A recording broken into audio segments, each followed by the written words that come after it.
Drama review ചാനലിലേക്ക് എല്ലാവർക്കും സ്വാഗതം. ഇവിടെ രണ്ട് ഗ്രൂപ്പുകാരും കൂടെ തമ്മിൽ നന്നായിട്ട് ഫൈറ്റ് നടക്കുന്നുണ്ട്. ഗൺഷോട്ടും എല്ലാം ഉണ്ട്. അതിൽ ഇവിടെ മെയിൻ ക്യാരക്ടേഴ്സിൻ്റെ ഗ്രൂപ്പിലുള്ള ആൾക്കാർക്കൊക്കെ രണ്ട് മൂന്ന് പേർക്കൊക്കെ ഷോട്ടൊക്കെ കിട്ടുന്നുണ്ട്. ഒരാളുടെ കയ്യിലാണെങ്കിൽ ഒരാളുടെ വയറിൽ, ഒരാളുടെ നെഞ്ചിൽ, അങ്ങനെയൊക്കെ രണ്ട് മൂന്ന് പേർക്ക് ഷോട്ടൊക്കെ ഏൽക്കുന്നുണ്ട്. അതിലൊരാൾ മരണപ്പെടുകയും ചെയ്യുന്നുണ്ട്. അവരുടെ കൂടെയുള്ള ആളുടെ ജീവൻ രക്ഷിക്കാൻ വേണ്ടി അവൻ സ്വയം ബലിയാടാവുകയാണ് ചെയ്തത്. എന്നിട്ട് അവൻ്റെ കൂടെയുള്ള ആൾ പോവാതെ അവൻ്റെ കൂടെ തന്നെ നിൽക്കിയപ്പോഴത്തേക്കും അവനെ തള്ളിയിട്ടിട്ട് പോകാൻ വേണ്ടി പറയുന്നുണ്ട്. അങ്ങനെ വേറെ വഴിയില്ലാതെ അവ അവിടെ നിന്ന് പോവുകയും ചെയ്യാണ്. അങ്ങനെ ആ ഗ്രൂപ്പിലുള്ള എല്ലാ ആൾക്കാരും തമ്മിൽ സ്പ്ലിറ്റായി പോകുന്നുണ്ട്. ഓരോരുത്തർ ഓരോ സ്ഥലത്തിലൊക്കെ ആയിട്ട് പോയി ഒളിക്കുകയാണ്. കാരണം എല്ലാവർക്കും ഇഞ്ചുറി പറ്റിയിട്ടുള്ളത് കൊണ്ട് തന്നെ അവർക്ക് തിരിച്ച് ഫൈറ്റ് ചെയ്യാൻ പറ്റുന്ന ഒരു സിറ്റുവേഷൻ അല്ല. അതുകൊണ്ട് എല്ലാവരും പോയി ഒളിക്കുന്നുണ്ട്. പെൺകുട്ടിക്ക് കയ്യിൽ ഇഞ്ചുറി പറ്റുന്നുണ്ട്.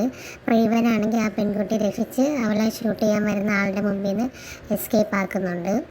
അങ്ങനെ അവിടെ നിന്ന് രക്ഷപ്പെട്ട് വേറൊരു സ്ഥലത്ത് പോയിട്ട് അവൻ ഒട്ടും വയ്യാതെ അവിടെ തന്നെ അങ്ങനെ ഇരുന്ന് അവൻ മയങ്ങിപ്പോകുന്നുണ്ട്. അവൻ പെട്ടെന്ന് കണ്ണ് തുറന്ന് നോക്കുമ്പോൾ അവൻ്റെ ഒട്ടും പരിചയമില്ലാത്തൊരു വീട്ടിലാണ് അവൻ നിൽക്കുന്നത്. അപ്പോഴാണ് അവന് പരിചയമുള്ള ഒരാൾ അവനെ എസ്കേപ്പ് ചെയ്ത് രക്ഷപ്പെടുത്തിയെന്നുള്ള കാര്യം അവൻ അറിയുന്നത്. അവൻ്റെ ദേഹത്തുണ്ടായിരുന്ന ഗണ്ണിൻ്റെ ബുള്ളറ്റൊക്കെ എടുത്ത് മാറ്റി അവനെ നോക്കി റെഡിയാക്കി എടുത്തത് അവനായിരുന്നു.